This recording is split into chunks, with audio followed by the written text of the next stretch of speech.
Hi, this is Jay Wilson, Game Director on Diablo 3. Today I'm going to tell you about a new feature we've added called Artisans. Artisans are special NPCs who help the player in his fight against Diablo by lending their skills as craftsmen.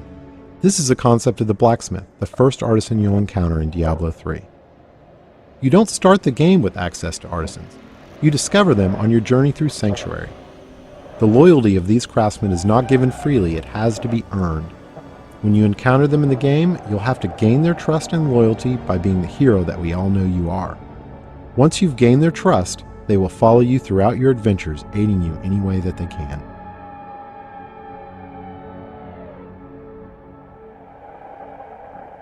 We knew we wanted to add a crafting system to Diablo 3, but we felt that the idea that the player would have a side job on top of the immediate pressure of saving the world didn't really fit the tone of a Diablo game. We also didn't want the player to have to spend a ton of time banging on an anvil when they should be out killing things. So instead, artisans will do the crafting for you. As you can see, the blacksmith has set up shop in New Tristram and is ready to help out. Artisans can act as a normal vendor, selling a variety of useful items and purchasing anything you don't want to keep in your bag. All artisans can also craft certain items, depending on the type of artisan. The blacksmith mostly focuses on weapons and some types of armor. On top of that, all artisans have special abilities unique to them. The blacksmith can repair items, but most importantly, he can add gem sockets to some item types that do not already have sockets, regardless of the quality of the item. In addition, all artisans have training options so you can upgrade them, and talk options for that all-important gossip about what's happening in the world of Sanctuary. Let's talk about crafting first. Crafted items are meant to be an alternate way for the player to acquire items. Artisans learn recipes for items as they level up, but some of the best recipes are found in the game world as drops off of monsters. Once an artisan has learned a recipe, he can craft it as long as you provide the materials and some gold to cover his expenses. In keeping with Diablo tradition, we didn't want a crafting system that produced completely predictable items, so most items your artisan creates will have a series of set and random properties. Here we see a few items that have some set, but mostly random properties. These could be good for any class depending on what properties they produce.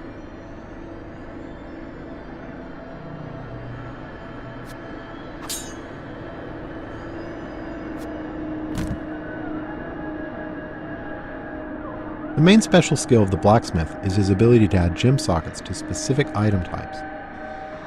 This is regardless of quality of the item, so a rare or legendary weapon could have sockets added to it. This allows gems to be used to a much greater degree in Diablo 3 than the previous games.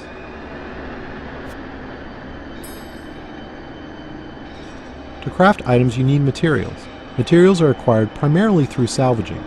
You can use a special artifact you acquire that allows you to break items down into materials that can be reused in the crafting process. This has a couple of advantages.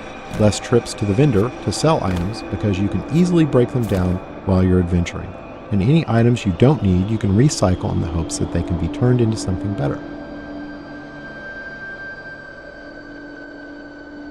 Artisans can be improved over time.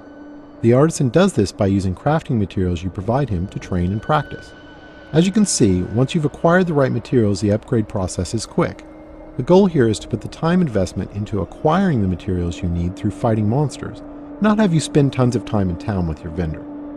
One of the great things about artisans is that they are visualized in the world. As you can see, now that the blacksmith has leveled up, the look of his shop is improved.